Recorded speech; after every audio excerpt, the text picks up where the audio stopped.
네, 안녕하십니까. 반갑습니다. 미래학자 최윤식 박사입니다. 오늘 통찰력 강의 시작해 보도록 하겠습니다. 오늘 강의는 이제 1시간 반 정도 진행될 거고요. 일단 어, 그 강의 내용이 들어가기 전에 이제 통찰력 강의를 여러분들이 쭉 들으시면서 몇 가지 또 질문도 해주시고 해서 그 부분들에 대해서 조금 더 제가 음, 문의하신 거에 대해서 좀 답변을 해 드리고, 또 여러분 혹시 지금까지 이제 배우신 내용에 대해서 궁금한 것 있으면 채팅창에다가 지금 올려주시면 그 내용을 조금 더 제가 설명해 드리고, 오늘 준비한 강의 내용을 나눠보도록 하겠습니다. 음, 어, 몇 분이 이제 이메일로 질문을 보내주셨는데요. 너무 감사드리고요. 공부를 또 열심히 하고 계신다라는 생각이 들어서 제가 너무 기분이 좋습니다. 기사를 이제 읽으면서 이제 제 통찰력 강의를 들으시면서 여러분들이 이제 신문 기사를 읽을 때 이제 과거와는 다른, 그냥 이전에는 이제 기사를 읽거나 혹은 내가 좋아하는 기사를 읽거나 이렇게 했는데, 여러분들이 이제 일단 벌써 신문 기사를 읽는 것부터 달라지고 또 배우신 대로 훈련하는 것들 보니까 너무 좋고요. 이제 물론 이제 그러면 이제 뭐 많이 나오는 질문 중에 하나였는데요. 이제 우리가 훈련한 대로, 제가 가르쳐 드린 대로 이제 신문 기사를 읽다 보면 처음에는 시간이 많이 걸립니다. 당연한 거고요. 그리고 신문 기사를 많이 읽는 것보다 더 중요한 것은 잘 읽는 것이 더 중요하기 때문에, 당연히 이제 이 습관이 됐고 또 훈련이 되기 전까지는, 이제 훈련이 되고 습관이 되면 이제 속도가 좀 붙겠죠. 이제 그러기 전까지는 좀 시간이 많이 걸린다 하는 건 이제 당연한 거고요. 이제 정상대로 잘 가고 계신다라고 생각하시면 될 것 같습니다. 뭐 역시 이제 꾸준히 이제 연습을 통해서 갈고 닦으면 이제 읽는 속도가 굉장히 좀 빨라집니다. 그리고 여러분들이 이제 통찰력을 훈련을 하는 대로 하다 보면 이제 그 팩트와 스코어라든지 이걸 통해서 이제 개념이라든지 또 뭐 이런 것들이 쌓여가면 나중에는 또 속도가 붙거든요. 그리고 신문을 다 읽지 않아도 쭉 훑어보면 이 기사는 좋은 기사인지 아닌지를 내가 정독을 해야 될 건지, 아니면 팩트만 딱 추려서 봐야 될 기사인지, 뭐 이런 것들이 굉장히 그 구분이 한눈에 돼요.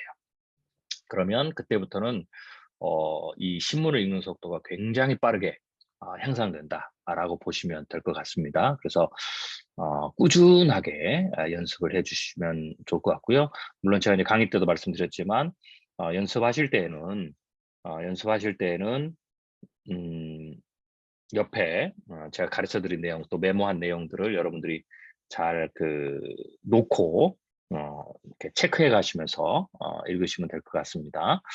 음, 그다음에 이제 기사를 읽으시면서 이제 그러다 보니까, 이제 과거에는 그냥 쭉 신문 기사를 읽으면 모르는 용어는 넘어가고 막 이랬는데, 이제 모르는 단어, 용어 뭐 이런 게 나오면 이제 거기에 대해서 이제 다시 사전도 찾아보시고 또 거기 관련된 책도 보시고 뭐 이러죠. 그다음에 이제 그걸 이해하기 위해서는 이제 백그라운드 지식을 쌓는데도 시간이 많이 필요하죠. 그래서 거기에 대한 또 시간도 많이 늘어난다라고 말씀을 주셨는데요. 당연한 거고요. 역시 굉장히 잘하시는 겁니다. 그래서 이런 부분들이 시간이 좀 걸리더라도 하나하나 반드시 해야 될 부분이기 때문에, 또 이런 백그라운드 알레지가 쌓이면 어, 이 역시 또 나중에 신문을 읽는데 굉장히 그 속도를 빠르게 하는 겁니다. 그래서 차근차근 정석대로 하는 것이 뒤로 갈수록 속도가 난다. 그래서 익스포넨셜 그로스, 이것도 역시 속도도. 그래서 처음에는 엄청나게 느리지만 이런 일들을 해야 되기 때문에, 그렇지만 이게 어느 정도 축적이 되면 그 다음부터는 속도가 폭발적으로 올라갑니다. 그래서 그 부분에 대해서 여러분들이 음, 예, 크게 염려하지 마시고요. 이제 이렇게 읽다 보면 이제는 보통 이제 여러분들 평소에 읽었던 그런 어떤 속도의 뭐 10분의 1, 뭐 그 미만의 속도가 나죠. 그렇지만 이게 정석이다라고 생각하시면 되고요. 그리고 이제 원리 학습 뭐 이런 부분들도 이제 여러분들이 이제 공부를 이제 해야 된다라는 걸 이제 느끼게 되셨죠. 그래서 이제 참고 서적을 이제 보면 이제 제가 철학도 얘기하고 그다음에 물리학도 얘기하고 이제 하잖아요. 수학도 얘기하고. 이게 철학, 수학, 물리학 뭐 이런 그 학문들은 세상의 변화에 대한 어떤 이치, 원리를 깨닫게 하는 굉장히 기초적인 그런 어떤 그 교과 과목들이에요. 그러니까 순수 학문이죠. 그래서 이런 학문들에 대해서 많은 분들이 여기서 배운 것들을 어디다 써먹을까 라고 이제 고민을 했지만, 이제는 이제 제 강의를 들으면 이게 굉장히 중요한 거구나. 또 이런 것들이 세상 변화, 정치, 사회, 경제, 산업, 뭐 투자 이르기까지, 경영이르기까지 내가 실제로 하는 일들에 대해서 이치를 깨닫는데 굉장히 중요한 학문이라는 것을 여러분들 이제 인식을 하셨을 거예요. 그러면 이제 그 책들을 다시 이제 철학책도 꺼내보고 물리학 책도 좀 꺼내보고, 물론 지금은 이제 많이 좋아져서 좀 이렇게 어려운 철학 얘기 혹은 어려운 물리학 얘기를 굉장히 쉽게 써놓은 책들이 있습니다. 그러면 이제 여러분들이 이제 그건 각자의 수준에 또 다르기 때문에 제가 특별하게 레커멘데이션을 해드릴 수는 없지만, 여러분들이 이제 교보문고나 서점에 가시면 굉장히 많은 책들이 있어요. 똑같은 내용을 다양한 측면에서 설명한, 그래서 여러분의 이제 이 책을 직접 보시면서 문체도 좀 보시고 설명하는 어떤 스타일도 보시고 여러분 스타일에 맞는, 그리고 여러분들의 어떤 그 이해도에 맞는 책들을 찾으실 수 있을 겁니다. 그래서 과거에는 사실 이런 책들이 굉장히 어려운, 뭐 대학 교재로 쓰이는 이런 책들만 있었지만, 이제는 일반인들이 이런 순수 학문에 대한 관심들이 많아졌기 때문에 굉장히 쉽게, 심지어는 뭐 수학도 굉장히 원리적으로 쉽게 써놓은 책들이 있어요. 그래서 그런 책들을 직접 서점에 가셔서, 왜냐면 이제 온라인 서점에서는 그걸 다 보기가 힘들거든요. 물론 이제 인사이트 책 일부를 샘플로 보여주는 게 있지만, 그래도 가셔서 실제로 좀 발품을 파셔서 서점에 가셔서 좀 구하시면 될 것 같다라는 거고요. 이거는 이제 기본적인 이론에 관한 책이니까 그다지 그 많은 책들을 읽을 필요는 없습니다. 핵심 도서들만 읽으시면 되니까 실제로 사실 공부하는데 얼마 안 걸려요. 그래서 그렇지만 꼭 읽으면 도움이 되시는 거죠. 그래서 책을 선택하실 때는 그렇게 하시면 좋을 것 같고요. 음, 뭐 경제 같은 경우에도 뭐 사실 이제 처음에는, 그러니까 경제 경영 관련 이제 서적 추천 이제 요청도 질문도 많이 들어왔는데요. 이제 경제 같은 경우에는 어 여러분들이 일단 첫 번째는 경제사와 관련된 책을 먼저 읽으세요. 경제사와. 이거는 음 순수 학문, 물리학이나 어떤 철학책을 고르실 때도 도움이 될 건데요. 처음에는 철학사, 뭐 그다음에 물리학사, 뭐 과학사, 혹은 뭐 경제사, 역사, 경제 역사, 물리학의 역사, 뭐 이런 것들이죠. 철학의 역사, 이런 책들을 보시면 됩니다. 그러면 거기에서는 전체 흐름을 보여줘요. 뭐냐면 어떤 사상이, 어떤 이론이 언제 나왔고 어떤 배경에서 나왔고 그게 어떤 영향을 미치고 그게 후대에 어떻게 발전했다, 뭐 이런 것들이죠. 역사적인 어떤 흐름을 보여주는 거죠. 그걸 읽으면 그 안에서 다뤘던 내용들이 있어요. 뭐 다뤘던 철학자들이 있고 다뤘던 이론들이 있고, 이런 부분들을 이제 캐치업할 수 있거든요. 그리고 이제 그 이론에 관해서 기본적인 백그라운드도, 이게 왜 나왔는지, 왜 필요했는지, 이것도 굉장히 중요해요. 네. 그래서 그런 부분들을 공부를 한 다음에 그 경제사에서 언급된 대체적인 어떤 이론이나 이런 사람들은 굉장히 중요한 사람들입니다. 그런 분들이 사실 대가다, 이렇게 보시면 돼요. 그래서 두 번째는 그 사람들을 혹은 그 이론들을 하나씩 거꾸로 그것과 관련된 책을 이렇게 읽으시면 돼요. 그래서 경제사를 먼저 읽으시고 거기에 따라서 파생된, 뭐 예를 들면 철학사를 읽으면 아리스토텔레스 나오고 플라톤도 나오고 뭐 이렇게 나오잖아요. 그러면 그거를 쭉 흐름을 봐요. 그럼 거기 안에도 기본적인 이론들은 다 이렇게 설명이 돼 있거든요. 그리고 이제 그게 익숙해진 다음에는 아리스토텔레스의 가장 중요한 핵심적인 대표 저작이 뭐냐라는 걸 찾아서 그 책을 그냥 읽으시면 됩니다. 그런 식으로. 그래서 경제사 혹은 과학사, 물리학사, 뭐 철학사 이런 걸 먼저 읽고, 거기에서 안에서 소개된 내용들의 중심 인물들을, 혹은 여러분이 관심이 가는, 혹은 여러분들이 지금 보고자 하는 내용과 관련된 그런 부분들을, 책을 거기에서 안에도 추천이 돼 있을 거예요. 소개가 돼 있죠. 이 저자가 무슨 책이 대표적이고 뭐 이런 것도 있거든요. 혹은 그 저자를 검색을 하면 대표 서적이 나와요. 그럼 이제 그 책을 사서 읽으시면 됩니다. 그래서 그런 방식으로 하면 가장 쉽게 그 핵심되는 대가들의 책을 쉽게 찾을 수가 있고, 대가가 누군지, 핵심 이론이 무엇인지, 뭐 이런 걸 찾아서 여러분들 공부하실 수 있죠. 그래서 그런 방법을 제가 적극 추천을 드립니다. 그다음에 이제 학습의 뭐 이제 기본 방향, 뭐 이런 부분들에 대해 있는데요. 사실 어 학습 방향에 대해서는 뭐 정답은 없어요. 지금 제가 말씀드린 대로 철학사를 읽고 하고 대가책을 읽는 거, 뭐 이게 이제 중요하다라는 것. 그리고 이제 그 안에서도 대가의 어떤 책 혹은 중요한 어떤 그 이론들의 새로운 이론이 나올 때 그것은 이제 이치, 그 이치가 원리가 뭐냐, 이치가 뭐냐, 생각의 핵심이 뭐냐 이거를 이제 읽으셔야 돼요. 다 외울 필요는 없잖아요. 그래서 뭐 핵심이 뭐냐. 예를 들면 제가 저번 강의에 대한 통화주의를 얘기했잖아요. 통화주의가 지금 우리의 연준의 정책하고 전 세계 경제가 굉장히 중요한 요소인데 그러면 그것에 그 통화주의를 자들이 자신의 이론들을 만들어내는데 가장 기본적인 이치가 있다라는 거죠. 그 이치는 이제 뭐 예를 들면 제가 그때 뭐 설명드렸지만 이치가 꼭 하나는 아니에요. 여러 개가 있을 수 있어요. 그걸 이제 따져보니까 이치는 주로 상식적인 것이에요. 그래서 이치는 이해하기가 굉장히 쉬워요. 네. 왜냐하면 발상을 떠올리는 발상의 최초의 발상은 이치에서부터 떠올리거든요. 이치에 부합한 걸 찾아 새로운 이치를 찾아서 이치에 부합한 걸 떠올려서 발상이 딱 떠오르는 거죠. 네. 그래서 예를 들면 뭐 상대성 이론이다 그러면은 이 상대적이라는 것, 예, 절대적인 뭔가의 시간의 흐름이 절대적인 것도 있지만 위치에 따라서 상황에 따라서 혹은 차원에 따라서 시간은 상대적으로 느낄 수 있다. 그러니까 주관적인 거라는 거죠. 뭐 이게 이치잖아요. 네, 느낌이니까. 그러니까 이게 절대적 관점에서의 시각이냐 아니면은 내 입장에서, 그러니까 자신의 입장에서 혹은 어떤 특정한 어떤 주체의 입장에서 주체자 입장에서 보면 그 이제 상대적인 어떤 그 게 이제 관점이 만들어지잖아요. 그러니까 그런 거예요. 그런 어떤 이치적인 것을 가지고 발상을 떠올리는 거죠. 그래서 이치라는 것은 어떤 모든 이론들에서 이치라는 것은 바로 이해하기가 굉장히 쉽고 상식적인 거예요.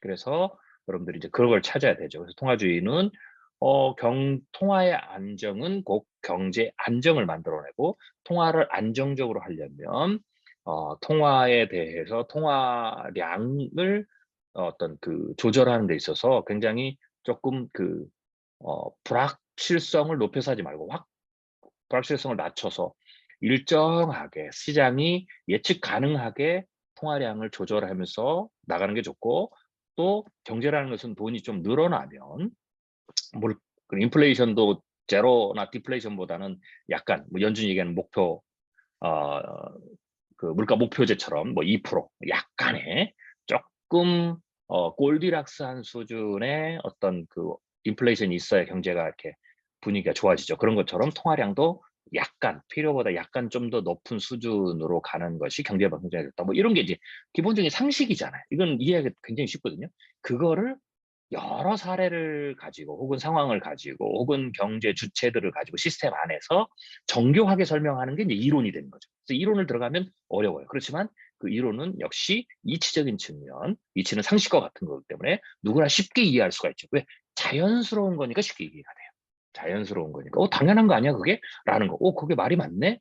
예, 그럴듯하네? 라고 하는 것들이 이제 이치에 해당되는 거거든요. 그래서 그것을 발견하는 게 중요하고, 그게 그 아이디어의 가장 핵심적인 것이다.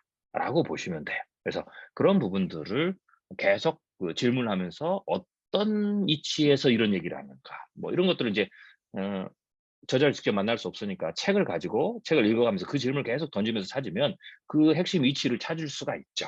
그럼 그 이치를 가지고 그럼 이 이치가 상황에 따라서 만들어지는 게 그러니까 이치에다가 사례를 붙이고 이것을 뭐랄까요? 일반화를 하면 이제 제가 이론이 된다고 그랬죠. 그 이론이 어떤 특정한 상황 안에서 작동될 때는 이제 규칙을 또 생성을 시키죠. 그래서 이렇게 생각하면 이치, 이론, 규칙, 뭐 그다음에 예외 규칙 혹은 뭐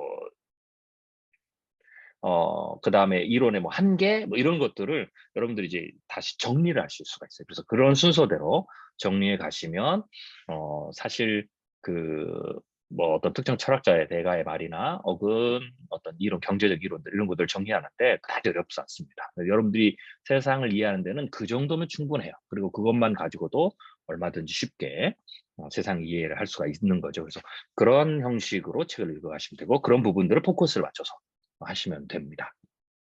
그다음에 그 외에는 뭐 추가적으로 여러분들이 이제 제 강의를 계속 들어가시면서 배우시면 되고요. 또 가장 많이 이제 해 주신 질문 중에 이제 하나가 그 인제 요청이죠. 인제 "강의안을 좀 받았으면 좋겠다." 라고 그 요청이 너무 많았습니다. 훈련들을 해야 되는데 이제 메모들을 다 하셨겠지만 또 그런 부분이 있어서 제가 원래는 이제 통찰력 강의를 다 끝나고 강의안을 드리려고 했는데 일단 오늘 강의한 것까지는 일단 강의안을 드리고 또 나머지 부분들은 통찰력 강의가 이제 마무리되면 그 이후에 하겠습니다. 드리겠습니다. 그래서 제가 또 이런 질문도 나왔는데요. 이제 어떤 분들은 이게 이제 앞으로 몇 회나 더 남았느냐라고 하는데 저도 좀 이제 고민입니다. 사실 다뤄야 될 내용들은 굉장히 많이 있는데 이거를 이제 계속 해야 되는지 그게 좀 고민인데 일단 기본적으로 끝낼 수 있는 것은 뭐 한두 회 정도 더 하면 기본적으로는 끝낼 수가 있는데 이제 그게 사실은 제가 이제 통찰력 강의에서 전체 가이드라인을 드렸던 부분들은 다 커버리지는 못하죠. 그래서 저도 좀 고민인데 제가 이제 고민인 거는 이제 여러분들이 너무 좀 이제 강의가 길어지니까 횟수가 길어지니까 좀 피곤해하지 않을까라는 생각이기는 해요. 저도 인제 여러분들의 인제 의견을 좀 수렴을 해 볼 건데요. 일단 만약에 뭐 그래도 계속해서 추가적인 강의들을 이제 뭐 여러분들이 원하신다면 뭐 예를 들면 이제 이런 게 되는 거거든요. 지금 제가 네 잠깐만요. 자 자료 보이시죠? 네. 그리고 제 소리도 잘 들리시죠? 네. 반응이 없어 가지고 예. 다 들리시군요. 자 이게 이제 통찰력 훈련 방법에서 크게 4 가지 정도인데요. 지금 우리가 지금 첫 번째 사실 관찰 수집한다. 이 부분을 지금 저희가 오랫동안 했어요.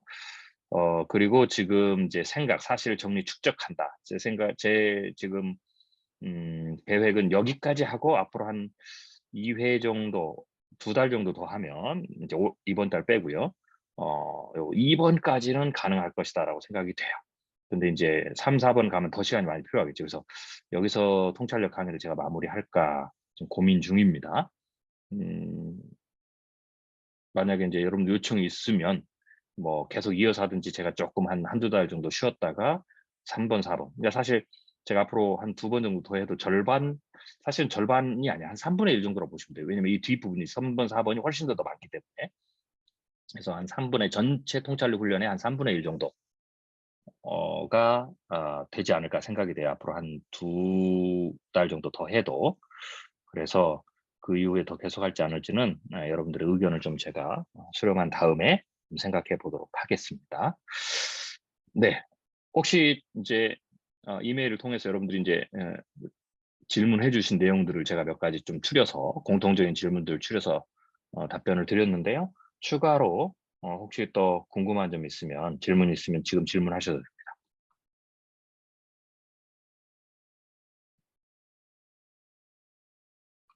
네. 없으시면 또 오늘 준비된 내용을 또 설명하고 강의를 해 보도록 하겠습니다.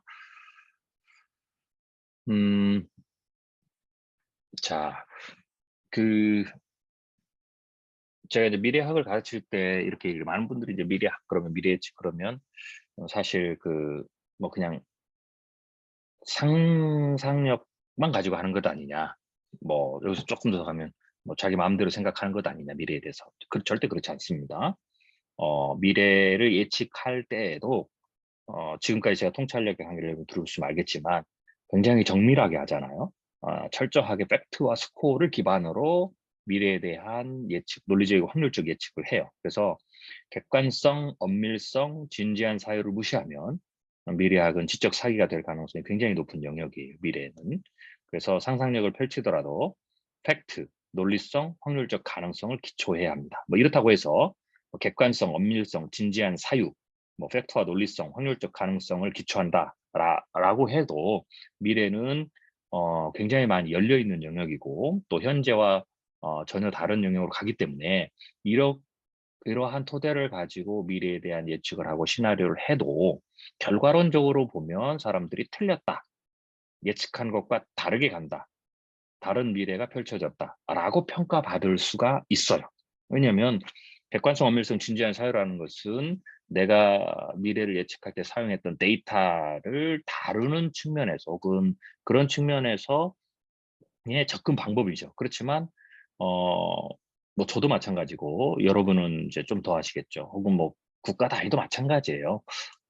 인간이 데이터를 미래를 예측하는 데 필요한 어떤 지식 혹은 데이터 이런 부분들을 접근하는데 완벽하게 뭐 신의 관점에서 경지에서 수집할 수는 없거든요. 모두가 다 한계가 있어요. 그리고 제한돼 있고 또 객관성과 엄밀성과 진지한 사유를 사용하더라도 해석의 차이, 조합의 차이에 의해서 이제 뭐 실력의 차라고 뭐 얘기해도 뭐 어쩔 수 없는 거지만 한계점이 분명하죠. 그 한계, 그러니까 제한된 한계, 태생적 한계를 가지고 미래를 예측했다는 거죠. 그래서 그 현재 있는 모든 것을 다 분석해서 완벽하게 다 분석해서 예측을 하더라도 미래는 그것과 다른 게 왜냐면 발전이라는 게 있고 붕괴라는 게 있고 혼돈이라는 게 있기 때문에 다르게 펼쳐지는 것이 당연해요. 그래서 이 세상에 존재하는 모든 어떤 정보와 지식을 다 알아도 그것만 가지고 미래를 정확하게 할 수가 없죠. 왜냐면 미래는 변하는 거니까.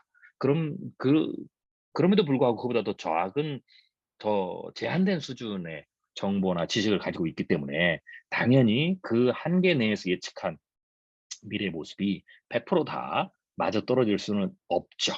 네. 그렇다고 해서 지적 사기냐 또 이렇게 말하면 안 된다라는 겁니다. 왜냐하면 지적 사기냐 아니냐라고 얘기하는 평가는 그런 측면에서 받으면 안 돼요. 왜냐하면 그렇게 평가하는 그분도 미래를 스스로 예측하는데 사실 이렇게 하는 것보다 훨씬 더 수준 낮은 미래 예측을 하거든요. 예. 그러면 이제 본인이 '아 나도 내 스스로에 대해 지적 사기를 쳤다.'라고 말하지는 않잖아요. 그게 마찬가지예요. 그래서 이 부분을 평가는 사용했던 데이터가 예측에 사용했던 데이터가 얼마나 객관적이고 엄밀한 어떤 검증을 거쳤느냐, 평가를 받았느냐, 그리고 그걸 가지고 시나리오를 구성할 때, 시나리오를 나중에 이제 구성할 때도 이제 방법들이 있는데요. 얼마만큼 진지한 사유를 해가면서 했느냐라는 어떤 그 과정을 평가를 받아야지 결과물로 평가받을 수는 없습니다.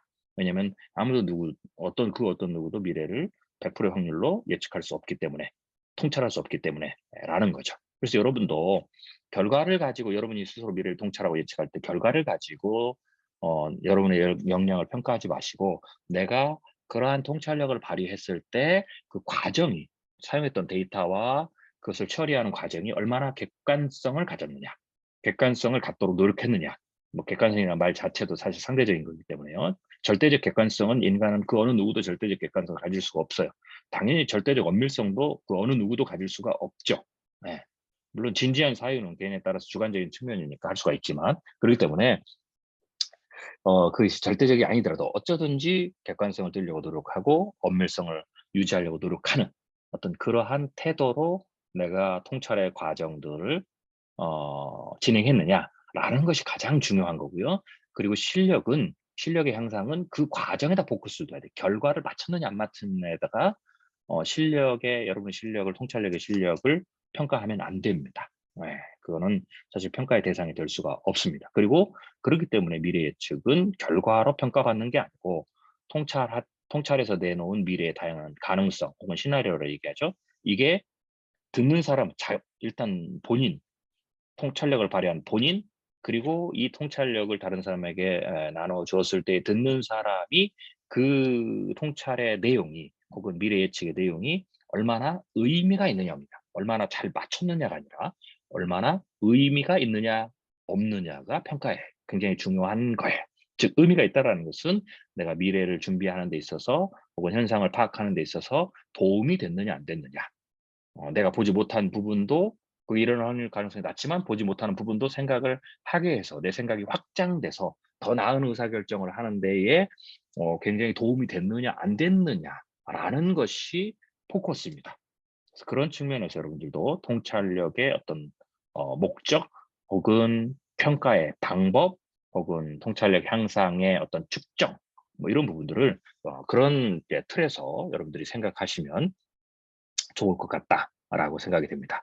그런 측면에서 이제 저희가 이제 이거는 이제 어 기초적 관찰과 수집이 우리 이제 팩터 스코어로 있는 거잖아요. 이때 이제 정보 필터링을 할 때 원칙이 있어요. 그 정보 필터링 원칙을 네 가지를 좀 이렇게 가르쳐 드릴 건데요. 첫 번째로는 정보를 필터링할 때 팩터와 스코어는 이제 여러분들이 그 뽑아내는 거 알았죠. 근데 그 팩터와 스코어를 뽑을 때 객적 관찰 수집에서도 정보 영역이 가능하면 조금 균형을 가져야 돼요.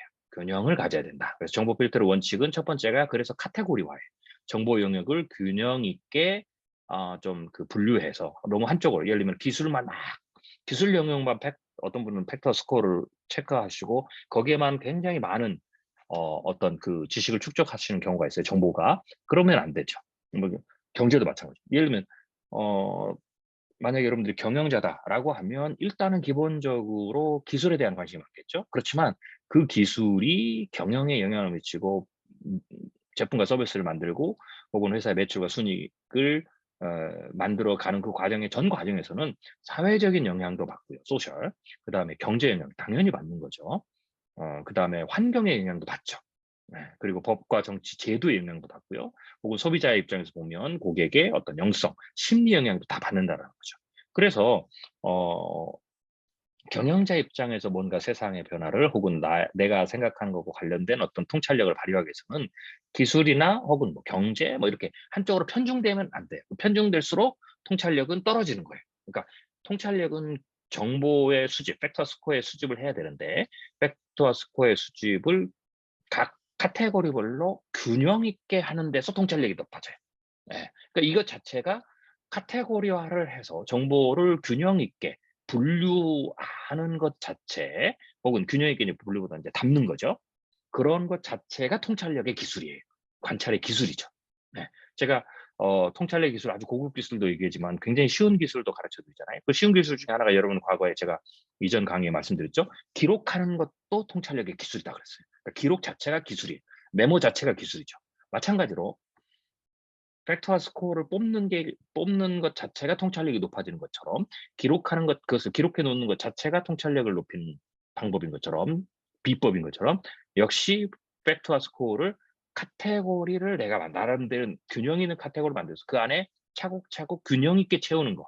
뭐 양적인 측면이나 질적인 측면 뭐 마찬가지겠죠. 어떤 균형 있게 채워 나가는 것. 그러니까 이제 그걸 위해서는 뭐가 있어요? 이 박싱이 필요하죠, 카테고리. 그 카테고리를 가지고 있는 것만으로도 통찰력이 향상되는 굉장히 중요한 기술이다라고 봐야 돼요. 그래서 카테고리화가 굉장히 중요합니다. 그래서 카테고리화는 여러분들이 뭐 얼 이건 정답이 없어요. 많이 나누면 많이 나눌 수 있고 적게 나누면 적게 나눌 수가 있지만 그래도 대체적으로 제가 인제 미래 예측을 할 때 사용하는 카테고리는 6 가지입니다. 이 정도면 그런대로 균형 있는 예 세상을 그러니까 쉽게 말하면 카테고리는 세상의 모든 정보를 6 개로 딱 카테고리화를 한다라는 거죠. 그래서 인제 제가 스팁스라고 이제 늘 가끔 말씀드리죠. 그래서 제 책을 보면 스팁스 정보 영역 분류 뭐 이런 게 나와요. 그게 바로 이러한 그 이유 때문에 그렇습니다. 그래서 제가 사용하는 걸 좀 설명을 드리면 스팁스라고 그러고요. 첫 번째 S는 소셜, 사회 영역, 그리고 T는 테크놀로지, 기술 영역이고요. E는 이코노미, 경제 영역이고요. 또 하나 E는 이콜로지, 환경에 관한 겁니다. 그리고 P는 political, 법, 정치, 제도에 관한 거고요.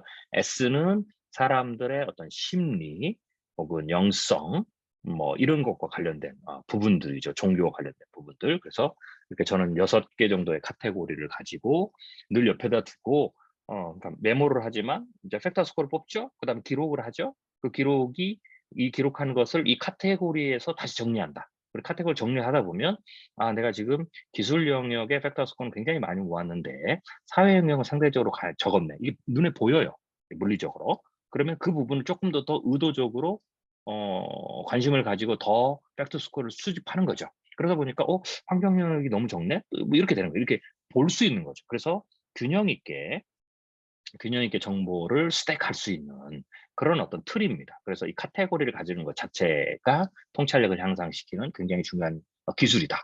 라는 거죠. 이 말을 거꾸로 하면 간단해요. 통찰력이 부족한 사람들 보면 통찰력이 부족하면 이제 의사결정력이 떨어지거든요. 그러니까 의사결정력이 떨어지는 분들은 통찰력이 부족한 거고 그분들을 보면 신문을 많이 읽지만 동시에 편중되게 읽어요.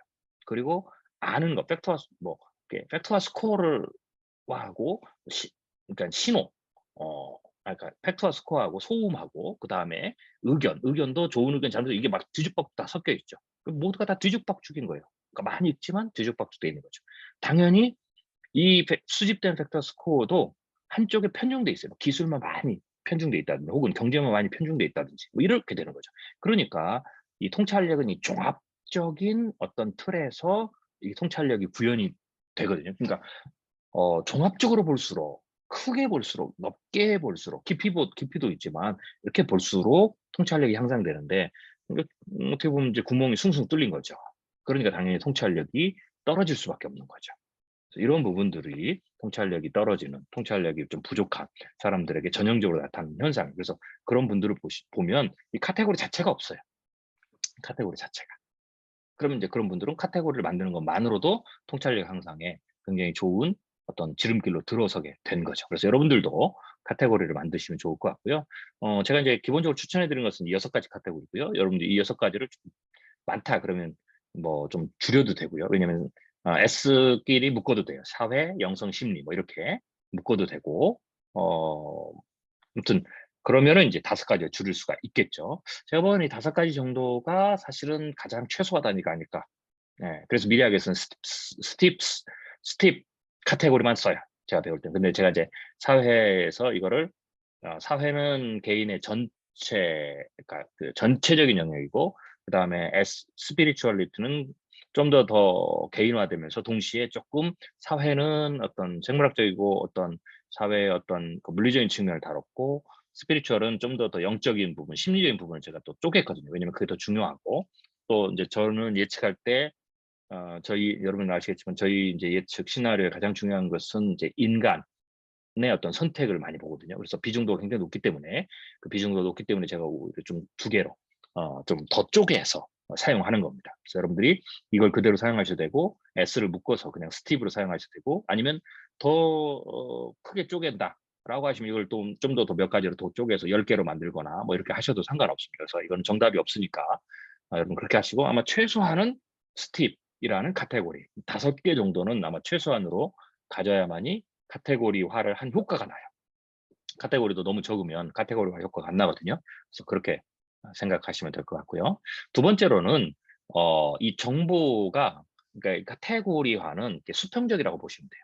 수평적이라고. 네, 수평적으로 쌓인 거죠. 그렇지만 또 이제 그 수평적 안에서도 이제 그 레벨이 있죠. 이건 이제 수직적인 거죠. 그래서 이게 수평적이고 이게 수직적이다. 그러면 어떻게 되겠어요? 이게 매트릭스가 만들어지죠. 매트릭스가 3차원 입체적 매트릭스가 나타나는 거예요. 그래서 사회 소셜, 첫 번째 에세이 소셜 영역에서의 레벨화, 뭐 이렇게 생각하시면 되겠어요. 그리고 또 기술 카테고리 수평적으로서는 가로축은 기술에서 세로축으로 이 5가지. 그래서 이 각각의 카테고리 6개 카테고리 수평적 카테고리, 그러니까 가로 카테고리죠. 매트릭스를 보면 거기에 세로는 전부 다 이 5가지의 세로축이 있다. 이렇게 보면 되죠. 그러면 어떻게 되겠어요? 매트리스가 6개, 가로축으로 6개, 세로축으로 5개니까 30개가 되는 거죠. 30개가. 예, 그래서 그러니까 가로축은 이제 심층으로 들어가는 건데, 예, 저희 뭐 이것도 뭐 정답은 없어요. 그렇지만 저는 요거를 조금 이렇게 나눕니다. 정보를 팩트를 수집할 때, 그러니까 팩트도 현상층의 팩트가 있고 유행층에서 해당되는 팩트가 있고, 트렌드층에 해당되는 팩트가 있고, 심층 원동력층에 해당되는 팩트가 있고, 심층 기반층에 해당되는 팩트가 있다라는 거죠. 다시 말하면 사회 영역에서의 카테고리의 팩트도 사회 영역에서도 사회의 현상층에 해당되는 팩트와 스코어가 있고, 사회 유행층의 사회 카테고리 유행층에 해당되는 팩터 스코어가 있고, 사회 카테고리의 트렌드층에 해당되는 팩터 스코어가 있고, 사회 카테고리의 심층 원동력층에 해당되는 팩트와 스코어가 있고, 사회 카테고리의 심층 기반층에 해당되는 팩터 스코어가 있다. 이렇게 되는 거죠. 그래서 그렇게 정리하시면 될 것 같고요. 그 다음에 이제 이 현상층, 유행층, 트렌드, 심층 원동력, 심층 기반층은 밑으로 갈수록 훨씬 더 오래 변하지 않고 훨씬 더 어떻게 되겠어요? 그 어, 강하죠. 영향력이 강하고요. 오랫동안 살아남고요. 어떤 거는 영원히 변하지 않는 영역도 있어요. 그렇지만 그러기 때문에 이치에 해당되는 것도 여기에 들어가죠. 그렇기 때문에 벡터 스코어를 뽑으면 제가 이제 이건 피라미드층으로 중요도에 따라서 기반 어떤 게 더 기반이냐라는 걸 수 있겠지만 정보의 숫자로 하면 이게 역 피라미드가 돼요. 그래서 현상층의 팩트와 스코어가 가장 많아요. 그리고 유행층, 그리고 트렌드층, 심층 원동력층. 가장 적은 팩트와 여러분들이 신문을 읽으면서 가장 적은 혹은 사실 신문을 읽을 때는 심층 원동력층이나 심층 기반층에 있는 팩터 스코어는 거의 잘 나오지 않아요. 찾기 힘들어요. 이거는 책을 읽어야 돼요. 그리고 이론에 있는 거예요. 네. 그래서 정보는 훨씬 더 팩터 스코어의 어떤 물리적인 숫자는 밑으로 내려가서 더 적죠. 그래서 오히려 숫자, 물리 팩터 스코어의 숫자로 보면 역 피라미드가 된다라고 여러분들이 생각하시면 되고요. 이것을 조금 더 쉽게 이해하기 위해서 제가 나무의 비유를 들었는데요. 심층 기반층은 말 그대로 이게 땅이에요. 땅 자체라고 보시면 되고요. 심층 원동력은 이 뿌리에 해당되는 거예요. 심층 원동력들. 예. 그리고 트렌드층은 이게 나무의 어떤 큰 줄기다 이렇게 보시면 돼요. 나무의 큰 줄기고 그다음에 유행층은 바로 인제 나무 가지들 유행층이고 현상층은 거기에 딸린 잎사귀들이 현상층이라 이렇게 생각하면 되겠죠. 그러면 이제 한눈에 중요도가 좀 나오죠. 그래서 이렇게 이걸 이제 제가 나무에 비유해서 이제 생태학적 사회 구조 분석 이건 저는 이거 자체를 그 사회 구조 분석의 기술로도 써요. 하지만 중요한 것은 이제 레벨화가 필요하다. 즉 팩트도 모두 다 같은 팩트가 같은 가중치의 팩트가 아니라는 거죠. 다 레벨이 달라요. 무거움의 경중의 차이가 있다. 그러니까 이 팩트의 경중의 차이를 구별하는 것이 중요하다라는 거예요. 그러니까 다시 말해서 이 카테고리는 수평적으로 팩트의 영역들을 차지하는 거. 이게 사회 영역인지 기술 영역인지 이걸 이제 본다면 같은 카테고리 안에서도 팩트가 경중이 다르다는 거죠. 무게감이 다르다라는 거죠. 무게감이 다르다는 것은 영향력이 다르다는 것과 똑같아요. 어떤 팩트는 똑같이 물리적으로는 1대1의 팩트지만 A라는 팩트는 이 가중치가 이 영향력이 100이 될 수가 있고 B라는 것은 1이 안 될 수도 있죠. 팩트는 팩트인데 스코어는 스코어인데 별 의미가 없는. 그러면 이제 이 경중을 구별할 줄 알면 어떻게 돼요? 신문을 쫙 이래서 속도가 나는 거예요. 신문을 쫙 보면 딱 봐서 내가 이거는 경중이 나는 그냥 그 팩트는 다 날리는 거예요. 처음에 배울 때는 팩터 스코어를 수집하라 그러니까 여러분들 처음 할 때는 모든 팩터 스코어를 수집해. 그럼 막 분량이 막 늘어나죠. 근데 이게 다 필요가 없어요. 나중에는 이 레벨로 보면 약한 건 다 날리는 거죠.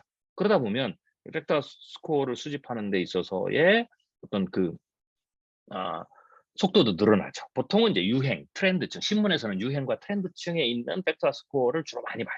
그리고 책에서는 심층 원동력과 제가 이제 이 대가들의 책을 공부하라고 그랬죠. 지식은 이 지식층에서는 심층 원동력, 심층 기반층에 있는 내용들. 그래서 이 부분은 신문에서 얻을 수가 없고요. 책을 읽어야 돼요. 백그라운드 날리지가 있어요. 그래서 이 백그라운드 날리지하고 신문 이 두 가지 혹은 빅데이터 이런 것들이 서로 연관을 맺혀져서 이걸 가지고 작업을 한다라고 보시면 될 것 같습니다.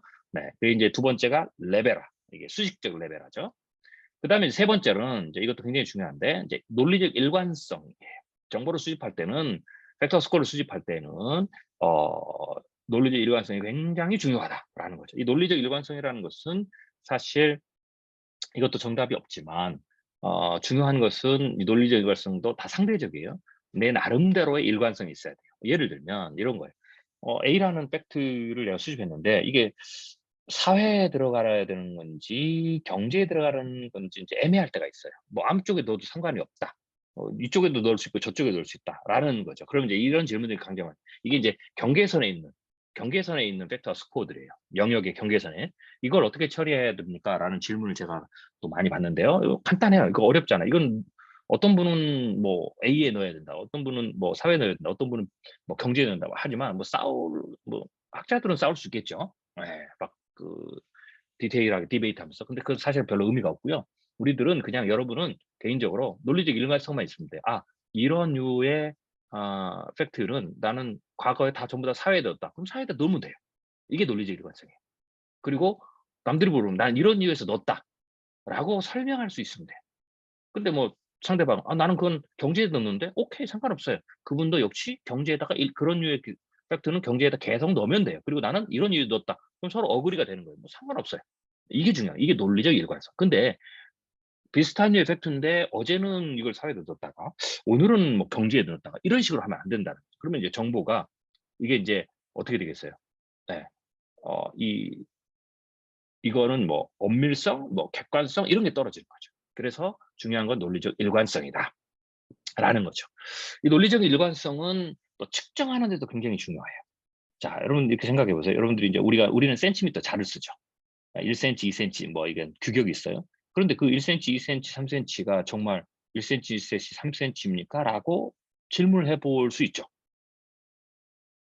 그러면 센티미터가 뭐냐 이거. 이제 뭐 이런 거 따져야 되겠죠. 근데 중요한 것은 우리는 그걸 질문하지 않고 그냥 써요. 네. 왜? 그냥 그거를 논리적 일관성으로 그 정도의 간격을 그냥 우리는 1cm라고 서로 합의를 한 거죠. 논리적 일관성을 서로 합의를 한 거죠. 그래서 2cm 단위를 쓰면 내가 집에서 쓰든 직장에 쓰든 혹은 뭐 카페에서 쓰든 혹은 한국에 쓰든 혹은 외국 가서 쓰든 1cm라는 그 측정 그것도 어떻게 보면 카테고리라고 할 수가 있죠. 그렇게 하면 그냥 그것은 논리적 일관성이죠. 그러니까 측정이 가능하죠. 그래서 서로 커뮤니케이션이 돼요. 이게 논리적 일관성. 그러다가 미국 가면 또 인치를 쓰거든요. 뭐 핏을 쓰기도 하고. 예. 뭐 이러면 또 고대 근동지방 가면 뭐 규빗 뭐 이런 뭐 이상한 거 우리가 알지 못한 걸 써요. 근데 중요한 것은 뭐예요? 그냥 일관성이 있으면 돼요. 그러면 서로 그러면 이제 일관성이 있으면 변환이 되죠. 일관성은 굉장히 중요해요. 정보 일관성은 변환을 할 수 있어요. 변환을. 예를 들면은 내가 A라는 팩트를 나는 동일하게 사회에다 계속 넣었다면 어떤 사람은 그거를 나는 경제에다 넣었다라고 하죠. 그럼 일관성이 있죠? 그럼 서로 나중에 전환이 돼요. 그러면 당신은 그런 의미로 넣었으니까 내가 당신 정보를 가져올 정보를 가질 테니 그것은 나는 경제로 넣어서도 사용할 수 있겠군요. 이렇게 되는 거죠. 이게 전환이 되죠. 변환이 돼요. 예를 들면 센티미터라는 논리적 일관성이 있는 측정 어떤 그 기준이 있고 인치라는 게 논리적 일관성이 있다면 그것을 영원히 논리적 일관성을 가지고 서로 간다면 어떻게 되겠어요? 그러면 비교가 되죠. 네. 1cm는 뭐 몇 인치다. 그러면은 두 개를 나중에 어떻게 돼요? 전환이 가능할 때 충분히 그 기준에 따라 살 수 있죠. 그래서 이 논리적 일관성은 바로 그런 것을 위한 거예요. 정보 처리에서 일관적이다. 일관적이다. 일관적이 굉장히 중요하죠. 그래서 그 부분이 이제 여러분들이 굉장히 중요하고요. 이거는 이제 논리적 일관성은 이제 뭐 그 팩트 뭐 스코어 뭐 이런 관한 부분이고요. 그다음에 또 하나는 이제 논리적 일관성 중에 또 하나가 이제 시간과 공간도 일정하게 해야 돼요. 이것도 측정을 위해서인 거죠. 논리적 일관성 측정, 변환, 치환을 위한 거고요. 그리고 역시 그런 측면에서 시간과 공간도 일정하게, 레귤러하게 해야 돼요. 왜냐면 우리가 이제 변화를 볼 때는 운동, 위치, 뭐 이런 것들을 이제 읽어야 되거든요. 그렇기 때문에 역시 이것도 일정한 논리성을 가져야 돼요. 그래서 예를 들면 대표적인 게 뭐냐면 여러분들이 이제 신문을 가지고 팩트를 추적하게 되거든요. 나중에 이제 모니터링 하게 되면 그러면 추적을 할 때 운동을 보려면 운동과 위치 변화를 보려면 위치 변화는 공간을 일정하게 규정을 해야 돼요. 위치 변화는 공간을 일정하다면 카테고리가 일정하게 돼야 된다라는 거가 비슷한 거예요. 그 다음에 특별히 이제 운동을 하려면 시간 개념이거든요. 이거는 이제 자의 일관성과 똑같은 거예요, 측정에. 그래서 예를 들면 그 사건의 그 어떤 변화들이 있는데 그 변화들이 공간적 변화가 있고 시간적 변화가 있어요. 뭐 그리고 또 이건 이제 위치의 변화죠. 그런데 상태의 변화도 있지만 그 상태의 변화는 놔두고요. 일단 위치의 변화가 일어났을 때에 이제 그 부분들을 우리가 그 운동 자체도 정보가 되거든요. 제가 지난번 강의 때 말씀드렸죠. 근데 그걸 보려면 그것을 정확하게 측정을 해야 되겠죠. 그래서 시간을 정확하게 일관성 있는 시간을 가지고 봐야 돼요. 일관성. 그래서 조금 더 쉽게 얘기하면 신문의 기사를 볼 때 그 기사가 한번 어떤 특정한 중요한 사건, 이슈가 터지면 그 사건이 하루만 보도하고 되지 않잖아요. 뭐 예를 들면 정치인의 어떤 그 스캔들이 터졌다. 그러면 그거는 한 달이든 두 달이든 뭐 심지어는 막 대선 기간이고 총선 기간, 선거 기간이면 뭐 6개월, 1년씩 막 간단 말이죠. 그러면 그 이슈가 계속 움직이잖아요. 변하잖아요. 그것을 내가 계속해서 추적하고 있다라고 하면 내가 그 움직임을 볼 때 이게 어떻게 더 빨라졌는지 나빠졌는지 좋아졌는지 뭐 이런 것들을 우리가 이제 평가하죠. 그럴 때에는 어떻게 되겠어요? 시간의 어떤 일관성이 있어야 돼요. 그럴 때에 중요한 게 이제 시간과 공간을 일정하게 보는 건데 이 말은 쉽게 얘기하면 신문을 읽을 때에도 매일 단위로 일정하게 읽는 게 중요해요.